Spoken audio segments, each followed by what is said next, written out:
Zo zullen ze onder oren te zwemmen in Bolzert, naar het planetarium in Frencher en naar de vlaggencentrale in Dokkum.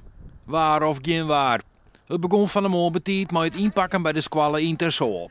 Je hebt ze op Alve Sterrentocht. Ja. En hoe is dat? Nou, dat lijkt me heel erg leuk. Ja? Ja. Maar dat was weer of net? Ja, ik weet het net. Ik denk wel dat het wel wat mooi valt. Dat wel wat mooi valt. Ja. Hij is er getraind? Ja. Oké, hoe dan? Nou ja, ik ben met vakantie op Vlieland geweest. En nou ja, dat moest net maar de auto rijden. Dus dan moeten we maar de fiets en ja, dan ga je toch wel een beetje rond. Zie je het wat zitten?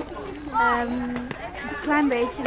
Eerlijk? Ja, met het weer niet heel erg. Maar... We hopen dat het droog blijft, hè? Ja. Dat is doping, man.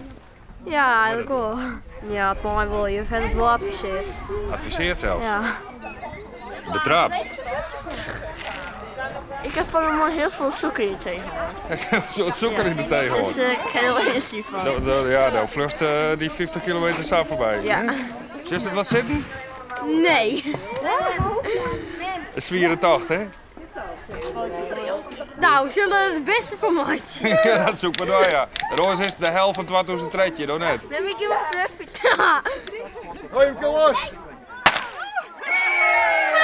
En als voorzitter Rekker van Stichting de Friese Elfsteden Rijwieltocht het startseizoen had, begint de 5-daagse Alve-Stedentocht voor de squalbaan. De eerste stempelpost is in Snits. Daar krijgen ze een educatief programma bij een grote bank. Maar intussen is de hele ploeg al goed wie het ruimt. Hoe gaat het? Ja, goed. Is het zo? Ja. Wel een beetje weird, hè? Ja. Heel weird. Ja. Ik weet wel even droeg in de tent. Vreed komen ze met een volle stempelkaart waarom in Tersool.